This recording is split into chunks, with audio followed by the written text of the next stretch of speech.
අද ඔබට ඉදිරිපත් කරන්න විශේෂ වැඩසටහනක්. මොකද මේකෙන් ලංකාවේ දේශපාලන කරලියේ ජාතික ජන බලවේගය, එක්සත් ජාතික පක්ෂය, ඒ වගේම සමගි ජන බලවේගය මේ ඔක්කොම අර අපි අරගලේ දාරපු ස්ථාවරය අපිට මේ කිසි කෙනෙක් එපා 225 එක එපා කියන එක තහවුරු කරන වැඩක් තමයි දැන් මේ රටේ මේ මොහොතේ වෙන්නේ. ඒ පිළිබඳව තවදුරටත් පැහැදිලි කිරීමට පෙර දර්ශන හඳුන්ගොඩ ඉදිරිපත් කරන ඔය දැන් වෙන දේ සම්බන්ධව කොළඹ නගර සභාවේ මේක අහන්න පොඩ්ඩක්. ඇයි දිනේ කිව්වේ අද 8 වෙනිදා?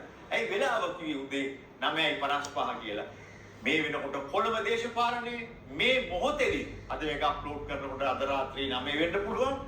ඒ නිසා තමයි වේලාසන මේක කියලා තියෙන්නේ. මොකද පැයට දෙකෙන් දෙකට වෙනස් වෙන ස්වභාවයේ අතිශය තීව්‍ර ලෙස ඉහළ ගොස් තිබෙනවා.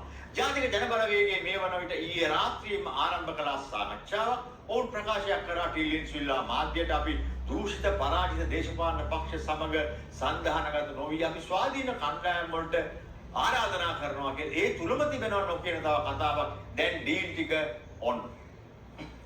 ඒක තමයි කොළඹ දේශපාලනය. අපි හැමදාම කිව්වා කොළඹ දේශපාලනය. අපි මේකට යෙදුවා තරු පහේ හෝටල්, නිල නිවාස, මේ වන විටත් දැන් තරු පන්තියේ හෝටල් වල ස්වාධීන කණ්ඩායම් සභිකයින් එක්ක දැවැන්ත සාකච්ඡාවක් තිබෙනවා. ඊයේ රාත්‍රියේ 11 පමණ වන විට රුපියල් ලක්ෂ 250 300ට ආසන්න වී තිබුණා. ඒක සභිකයෙකු වෙනුවෙන් ඇලොකේට් කරන මුදල අද උදේ හොයලා බලනකොට 6:40 6:50 8:20 8:45 වෙනකොට ලක්ෂ 350 පැන්න.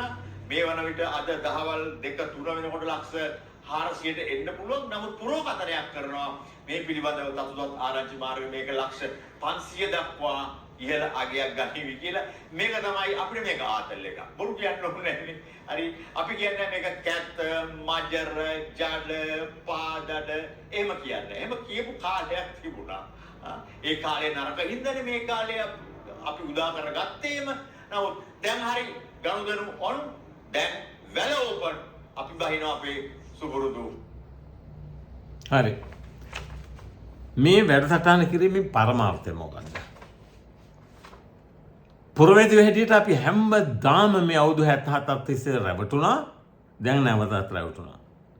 දැන් ඔබේ කතාව ඇහුවම ඔබට පේනවා දැන් මිලදී ගැනීම අපේක්ෂකයෝ මිලදී ගැනීම සඳහා ඔෆර් කරන ප්‍රයිස් එක මොවුන් ඉදිරිපත් කරන මිල ලක්ෂ 500 දක්වා ඉහළ ගිහලා. මම ඔබට මීට කලිනුත් කිව්වා. හැබැයි මේම දෙකුත් තියෙනවා. යම් හේකින් ජවිපෙට බැරි වුණොත් ජාතික ජන බලවේගයට බැරි වුණොත් එම අදමට හම්බෙච්ච ආරංචිය තමයි මොවුන් වසරක් ඇතුළත නගර සභාව විසුවාරය. එමනම් අපිට තියෙන්නේ මොකද්ද? අපි රැවටෙනවා කියන එකේ සීමාවක් තියෙනවා. මේ දෙන මිල ඔවුන් ලබාගත් ඡන්ද ප්‍රමාණයෙන් බෙදලා බැලුවම එක ඡන්දයකට මේ අපේක්ෂකයෙක් අය කරනවා රුපියල් 52631ක්. ඔබේ ඡන්දයෙන් මේ මංකොල්ලේ සිද්ධ වෙන්නේ. ඔබට කියන්න ඕනේ 2017 දැන් ඔය තියෙන ඔය 117ක් කොළඹ නගර සභාවට 2017 දී රනිල් වික්‍රමසිංහ මේ නගර සභාවල සංයුතිය එකට එකක් වැඩි කරනකොට ඊට එරෙහිව නැගී හිටපු පක්ෂය තමයි ජවිපේ. මොවුන් මේ පාර බලය ගත්තට පස්සේ ජනාධිපති හා පාර්ලිමේන්තුව ගත්තම උන්ට ඕන හැටියේ තිබුණා ඡන්දයට පෙර ආපහු යන්න first past the post system. ආපහු කොළඹ තියෙන වෝට්ස් 47යි. ඒ වෝට්ස් ගානට 47ට 40 දිනක් පත් කරගන්න වැඩි ඡන්දය. එහෙම කළා නම් මේ මුකුත් වෙන්නේ නැහැ. අනිත් එක දැන් අනිත් අයට දොස් කියලා වැඩකුත් නැහැ. මේකට වගකීම තන්නේ කර ගන්න ඕනි අනුර කුමාර දිසානායක ඇතුළේ මාලිමාව. ඡන්ද ලක්ෂ 20 ගානක් 23,14ද අඩු කරගත්තේ ඒක කාටවත් දොස් කියලා වැඩක් නැහැ. රටේ ජනතාවට බොරු කියලා ඒ කරපු වංචාව නිසා තමයි එතෙන්ට වැටුනේ. දැන් කාටවත් දොස් කියලා වැඩක් නැහැ.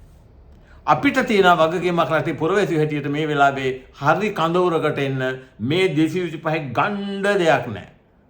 ඔය කට්ටිය දැන් හජි ප්‍රේමදාසයි ඒක හරි ලස්සනයි. සජි ප්‍රේමදාසයි රනිල් වික්‍රමසිංහයි පුහුට්ටුවයි එකම කුණු වලක් හැටියට එනවා කියන එක තමයි දැන් මේකෙන් පෙනියන්නේ.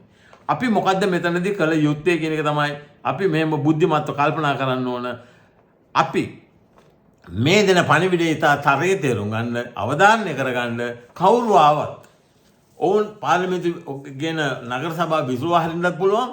උන්ට දිනා ගන්න බැරි වුණොත් අපිට තියෙන දේ තමයි තේරුම් ගන්න ඕනි පුරවැසියෝ හැටියට අපි හැමදාම පරාදයි. මින් ඉදිරියටවත් මේ සියලුම පක්ෂ එකහෙලාම පිළිකුල් කරන තැනකට ප්‍රතික්ෂේප කරනකට තැනකට යන්න ඕනි අපි. දැනට අපිට පිළිගත හැකි කිසිම කෙනෙක් නැහැ කියන එක අපි අවධානය කරන්න ඕන.